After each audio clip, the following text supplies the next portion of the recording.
اللهم صل على سيدنا ومولانا محمد وعلى آل سيدنا ومولانا محمد وبارک وسلم ثم صل علیک۔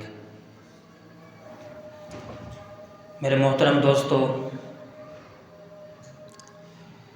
اللہ تبارک و تعالیٰ نے یہ جو کائنات بنائی ہے،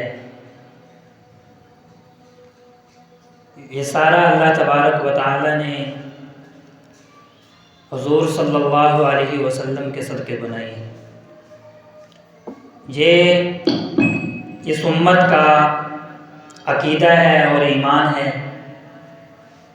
کہ اس کائنات کا وجود جس ہستی کے صدقے ہوا ہے وہ محمد الرسول اللہ صلی اللہ علیہ وسلم ہے۔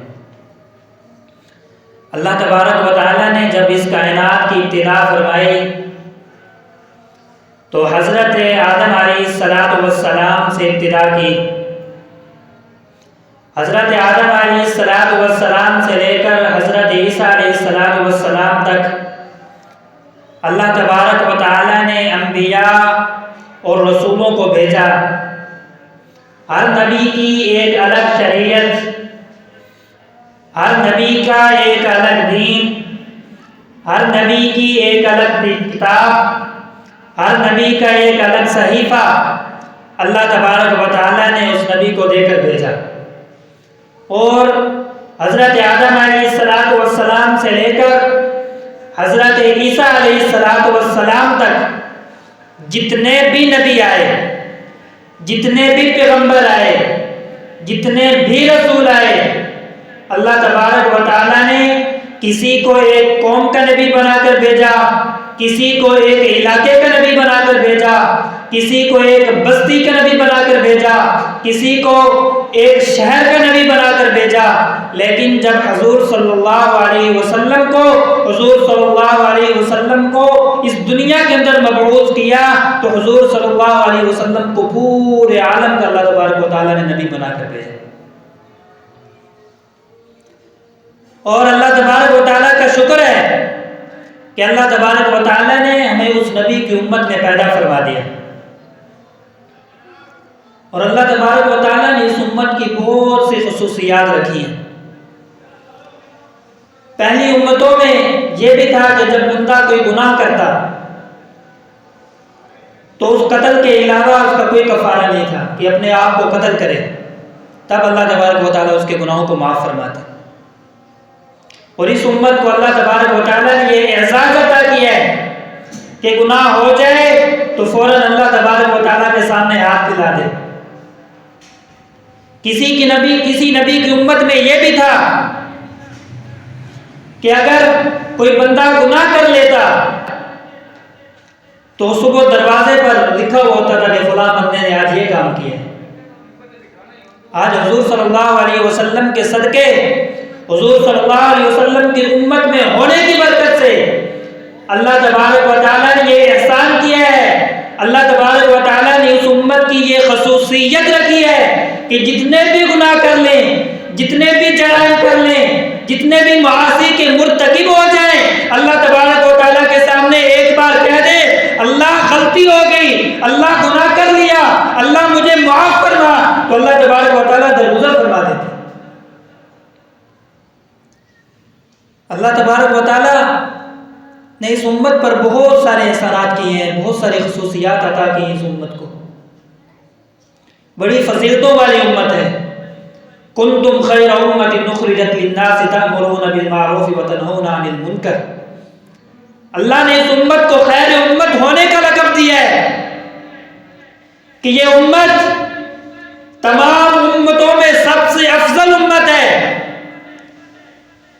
اخرجت للناس کہ اس کو نکالا گیا ہے، تأمرون بالمعروف وتنہون عن المنکر کہ یہ نیکی کو حکم کرتے ہیں اور برے کاموں سے روکتے ہیں۔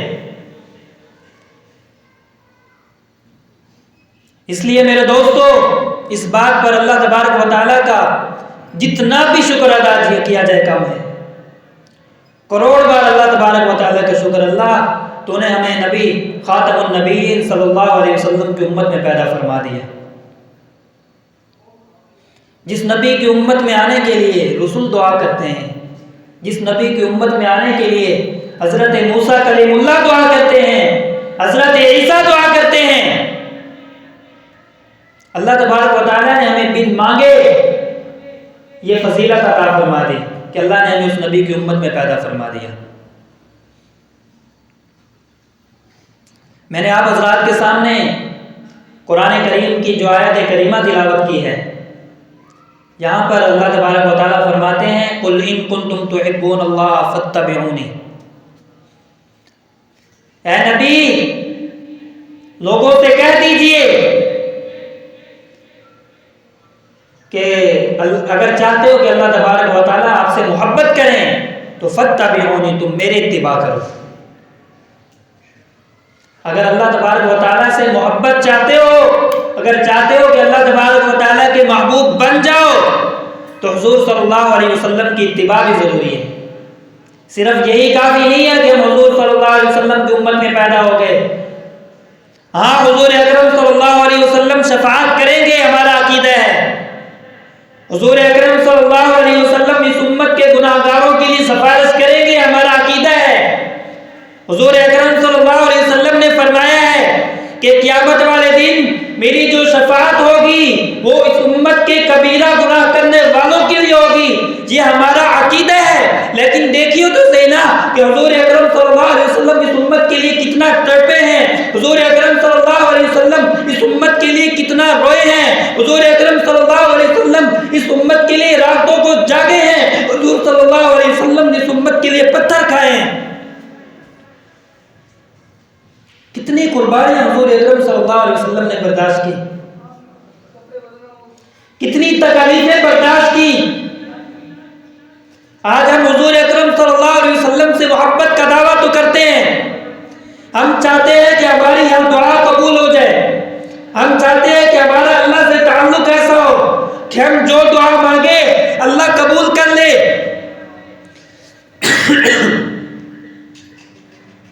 دیکھو تو صحیح میرے بھائیو، اللہ تبارک و تعالیٰ نے اپنی محبت کا معیار کیا قرار دیا ہے، اللہ تبارک و تعالیٰ نے اپنے محبوب ہونے کا معیار کیا قرار دیا ہے۔ قُلْ إِن كُنتُمْ تُحِبُّونَ اللَّهَ فَاتَّبِعُونِي يُحْبِبْكُمْ وَيَغْفِرْ لَكُمْ ذُنُوبَكُمْ، اگر چاہتے ہو کہ اللہ تم سے محبت کرے تو حضور صلی اللہ علیہ وسلم کی اتباع میں آ جاؤ۔ حضور اکرم صلی اللہ علیہ وسلم کی پوری سیرت اسوہ حسنہ ہے، ہمارے لیے نمونہ ہے، ہمارے لیے آئیڈیل ہے۔ اِنَّكَ لَعَلَىٰ خُلُقٍ عَظِيمٍ، اللہ تبارک و تعالیٰ نے حضور کو اخلاق ایسے عطا کیے کہ بڑے بڑے بادشاہوں کے سر، بڑے بڑے خلق والوں کے سر حضور اکرم صلی اللہ علیہ وسلم کے سامنے سجدہ ریز ہو جاتے ہیں۔ حضرت عائشہ سے کسی نے پوچھا اماں جی حضور اکرم صلی اللہ علیہ وسلم کی اخلاق کیا ہے، تو حضرت اماں عائشہ صدیقہ رضی اللہ تعالیٰ عنہ نے فرمایا قرآن کو پڑھتے جاؤ اور حضور اکرم صلی اللہ علیہ وسلم کے اخلاق کو پڑھتے جاؤ، کہ جن چیزوں کو قرآن نے کرنے کا حکم دیا ہے حضور اکرم صلی اللہ علیہ وسلم کے اندر وہ چیزیں موجود ہیں، اور جن چیزوں سے قرآن مجید نے منع کیا ہے حضور صلی اللہ علیہ وسلم ان چیزوں سے رک جاتے ہیں۔ صحابہ اکرام کی حضور اکرم صلی اللہ علیہ وسلم سے محبت دیکھو، حضور صلی اللہ علیہ وسلم کی اتباع دیکھو، کیسے متبع لوگ تھے حضور اکرم صلی اللہ علیہ وسلم سے، کیسی وفا کی تھی حضور اکرم صلی اللہ علیہ وسلم سے۔ حضرت سیدنا صدیق اکبر رضی اللہ تعالیٰ عنہ، باپ نے حضرت صدیق اکبر کے سامنے حضور اکرم صلی اللہ علیہ وسلم کے بارے میں نازیبا کلمات کہے تو فوراً حضرت ابوبکر صدیق رضی اللہ تعالیٰ عنہ کی غیرت جوش میں آئی اور باپ کے منہ پر تھپڑ رسید کر دیا۔ حضور اکرم صلی اللہ علیہ وسلم تک جب یہ بات پہنچی تو حضور اکرم صلی اللہ علیہ وسلم نے فرمایا ابو بکر کیا تم نے اپنے باپ کے منہ پر تھپڑ مار دیا؟ ابو بکر نے فرمایا یا رسول اللہ اس نے کسی اور کے بارے میں نازیبا کلمات نہیں کہے، اس نے جس شخصیت کے بارے میں کلمات کہے ہیں مجھ سے برداشت نہیں ہوا، مجھ سے برداشت نہیں ہوتا کہ کوئی آپ کی گستاخی کرے۔ اور میری غیرت حرکت میں نہ آئے. بدر کا میدان ہے. بدر کے میدان کے بعد بیٹا حضرت ابوبکر صدیق کے سامنے آتا ہے, کہتا ہے ابا جی آپ میری تلوار کے نیچے کئی بار آئے, میں نے باپ سمجھ کر اپنی تلوار روک لی. حضرت ابوبکر صدیق نے فرمایا اگر تو میری تلوار کے نیچے آتا تو میں تجھے قتل کر دیتا, اس لیے کہ تو میرے نبی علیہ الصلوۃ والسلام کے مقابلے میں آیا ہوا ہے, تو دین اسلام کے مقابلے میں آیا ہوا ہے. مجھے حضور اکرم صلی اللہ علیہ وسلم سے بڑھ کر, دین اسلام سے بڑھ کر کوئی چیز محبوب نہیں ہے. اتنی محبت حضور اکرم صلی اللہ علیہ وسلم سے, اتنی محبت دین اسلام سے. میں کس صحابی کا تذکرہ کروں. حضرت حنظلہ رضی اللہ تعالیٰ عنہ, شادی کی پہلی رات ہے, کام میں آواز پڑتی ہے حی علی الجہاد, فوراً باہر آتے ہیں. حضور اکرم صلی اللہ علیہ وسلم کی آواز پر لبیک کہتے ہیں. ابھی تک غسل نہیں کیا, احد کا میدان سج گیا. حضور اکرم صلی اللہ علیہ وسلم کا یہ پیارا صحابی حضرت حنظلہ رضی اللہ تعالیٰ عنہ میدان میں لڑتے ہوئے شہید ہو گیا. حضور اکرم صلی اللہ علیہ وسلم نے فرمایا کہ میں نے دیکھا کہ حضرت حنظلہ کو فرشتے غسل دے رہے ہیں.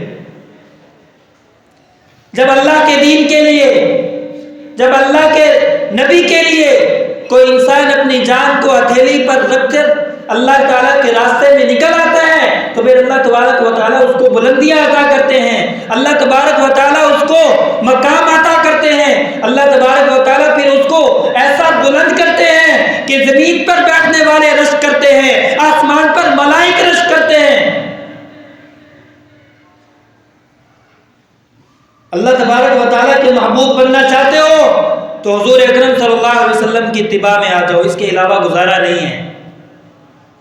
حضور اکرم صلی اللہ علیہ وسلم کی اتباع کے علاوہ گزارا نہیں ہے. خود حضور اکرم صلی اللہ علیہ وسلم نے فرمایا لا یؤمن احدکم حتی اکون احب الیہ من والدہ وولدہ والناس اجمعین. کوئی آدمی اس وقت تک کامل مومن نہیں ہو سکتا جب تک وہ اپنی اولاد اور اپنے والدین سے بڑھ کر مجھ سے محبت نہیں کرتا. سب سے بڑھ کر حضور اکرم صلی اللہ علیہ وسلم کی ذات ہے, سب سے بڑھ کر. اللہ تبارک و تعالیٰ نے حضرت موسیٰ علیہ السلام سے کلام کیا, لیکن پردے کے پیچھے. حضرت موسیٰ کو فرمایا کہ آپ میری تجلی کو برداشت نہیں کر سکیں گے, لیکن حضور اکرم صلی اللہ علیہ وسلم کو اللہ تبارک و تعالیٰ نے یہ اعزاز عطا کیا کہ زمین سے عرشوں پہ بلا کر اللہ تبارک و تعالیٰ نے کلام کیا ہمارے نبی سے. اللہ تبارک و تعالیٰ نے ہمیں خیر امت ہونے کا لقب دیا ہے. اللہ تبارک و تعالیٰ نے ہمیں خصوصیات دی ہیں. اس کا مطلب یہ نہیں کہ ہم جو کریں قیامت والے دن آ کر سفارش کر دیں گے. یاد رکھو قیامت والے دن کچھ ایسے لوگوں کو لایا جائے گا, حضور اکرم صلی اللہ علیہ وسلم حوض کوثر تقسیم کر رہے ہوں گے, فرشتے ان لوگوں کو اوپر دھکیلیں گے, دور پھینکیں گے, جاؤ دور ہو جاؤ. حضور اکرم صلی اللہ علیہ وسلم فرمائیں گے آنے دو, یہ میرے امتی ہیں. فرشتے کہیں گے یا رسول اللہ یہ وہی لوگ ہیں جنہوں نے آپ کے بعد آپ کے دین میں تبدیلی کر دی. میرے نبی فرمائیں گے دفع ہو جاؤ, تم نے میرے جانے کے بعد میرے دین میں تبدیلی کر دی. اس وقت کیا بنے گا ہمارا؟ ہم مانتے ہیں کہ حضور اکرم سفارش کریں گے, شفاعت کریں گے. اگر حضور صلی اللہ علیہ وسلم نے ہمیں پہچاننے سے انکار کر دیا, ہمارے چہرے حضور اکرم صلی اللہ علیہ وسلم کے چہرے جیسے نہیں ہیں, ہمارا لباس حضور اکرم صلی اللہ علیہ وسلم کے لباس جیسا نہیں ہے, ہمارا طور طریقہ حضور اکرم صلی اللہ علیہ وسلم کے طریقوں جیسا نہیں ہے, ہمارا چال چلن حضور اکرم صلی اللہ علیہ وسلم کے چال چلن جیسا نہیں ہے, تو بتاؤ حضور اکرم صلی اللہ علیہ وسلم ہمیں پہچانیں گے کیسے؟ صحابہ اکرام نے پوچھا اے اللہ کے رسول, قیامت والے دن آپ اپنی امتیوں کو کیسے پہچانو گے؟ میرے نبی نے فرمایا کہ ان کے جو اعضائے وضو ہیں, جو وضو میں دھونے والی چیزیں چیزیں ہیں وہ قیامت والے دن چمک رہی ہوں گی، میں اس چمک سے اپنے امتیوں کو پہچانوں گا۔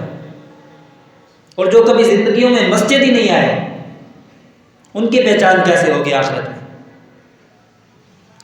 میرے آقا کو سب سے محبوب ترین جو عمل ہے وہ نماز ہے، سب سے محبوب ترین۔ جو بھی مشکل آئے حضور اکرم صلی اللہ علیہ وسلم اللہ کے سامنے سجدہ ریز ہو جاتے تھے، آندھی آئے حضور اکرم صلی اللہ علیہ وسلم اللہ کے سامنے سجدہ ریز ہو جاتے تھے، سورج گرہن لگے، چاند گرہن ہو، جو مشکل آئے، سفر پہ جا رہے ہیں مسجد میں 2 رکعت نماز پڑھ کے جا رہے ہیں، واپس آ رہے ہیں مسجد میں 2 رکعت نماز پڑھ رہے ہیں۔ اتنا عشق حضور اکرم صلی اللہ علیہ وسلم کو نماز سے، ساری رات حضور اکرم صلی اللہ علیہ وسلم نوافل میں گزار رہے ہیں۔ اما عائشہ فرماتی ہیں حضور اکرم صلی اللہ علیہ وسلم کے پیروں میں ورم آ جاتا تھا۔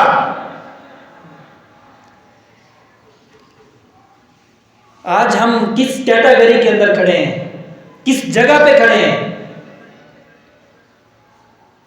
اس لیے میرے دوستو، آخرت کی منزل بڑی خطرناک منزل ہے۔ حضور اکرم صلی اللہ علیہ وسلم کی اتباع اگر زندگی میں نہیں ہے تو گزارا نہیں ہے۔ قیامت والے دن جب یہ کافر لوگ آئیں گے اللہ تبارک و تعالیٰ کے سامنے تو کہیں گے اللہ ہم زمین سے لے کر آسمان تک آپ کو مال دیتے ہیں، ہم سونا دیتے ہیں، آپ ہماری جان بخش دیں۔ لیکن اللہ تبارک و تعالیٰ فرمائیں گے لا الہ الا اللہ ہے تو آج بخشش ہے، آج کلمے کے بغیر بخشش نہیں ہے۔ آج کلمہ ہم بھی پڑھتے ہیں لیکن آیا ہم اس کلمے کے تقاضوں پر پورا اتر رہے ہیں یا نہیں اتر رہے؟ اس کلمے نے ہم سے جو تقاضا کیا کیا ہم نے ان تقاضوں کو اب تک پورا کیا یا نہیں کیا؟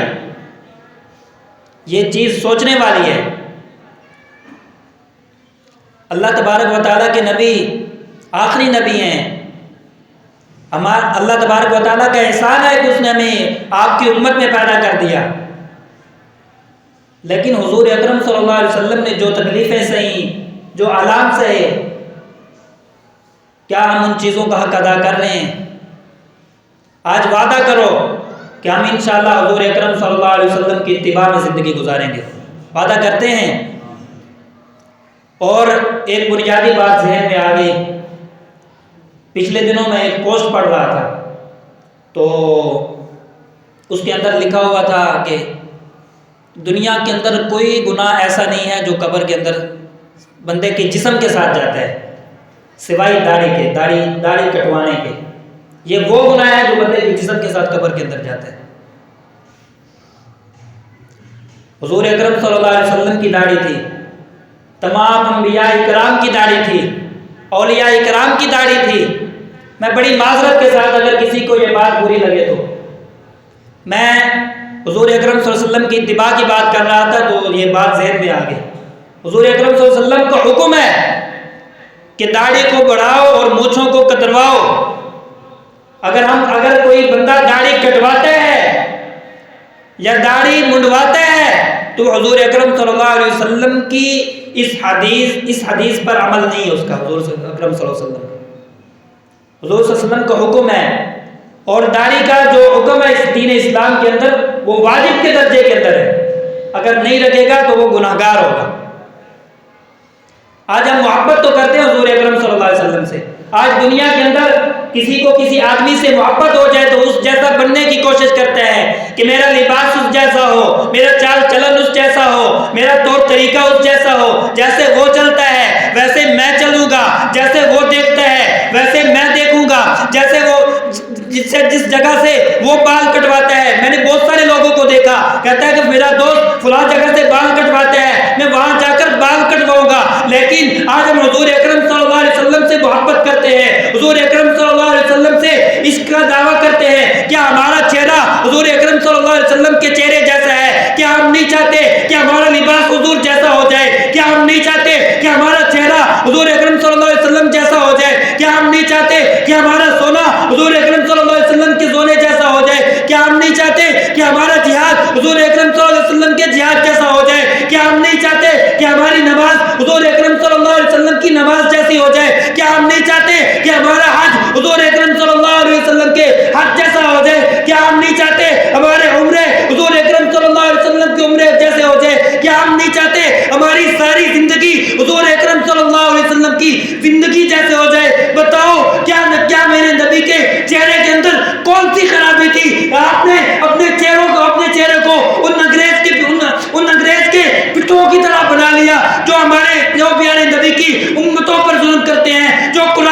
گزاری کرتے ہیں، جو میرے نبی کے کارٹون بناتے ہیں، آج تم نے چہرہ ان لوگوں کی طرح بنا لیا، کیا میرے نبی کا چہرہ آپ کو پسند نہیں آیا؟ بڑی معذرت کے ساتھ بات عرض کر رہا ہوں، ہمارے امیر محترم نے بہت پیارا جملہ کہا،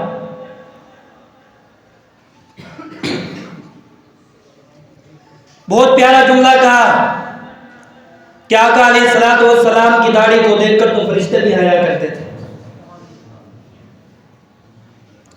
اللہ تبارک و تعالیٰ کو سفید داڑھی سے حیا آتی ہے، جنہوں نے زندگی گزار لی وہ عزم کریں کہ انشاءاللہ ہم آقا علیہ الصلوۃ والسلام کی سنت کو چہروں پر سجائیں گے نا انشاءاللہ۔ ہم اپنا لباس بھی حضور اکرم صلی اللہ علیہ وسلم کی لباس جیسا کریں گے۔ اللہ تعالیٰ قبول فرمائے۔ اللہ تبارک و تعالیٰ آپ کا اور میرا سب سے پہلے تو مجھ ناچیز کو ان باتوں پر عمل کرنے کی توفیق عطا فرمائے۔ مجھے سب سے زیادہ ضرورت ہے، آپ کہو گے یہ کون سا چھوٹا سا مولوی آ کر ہمیں ڈانٹتا رہتا ہے، بھائی اگر کسی کو کوئی بات پھر بھی بری لگی ہو تو میں معذرت چاہتا ہوں۔ وآخر دعوانا الحمدللہ رب العالمین۔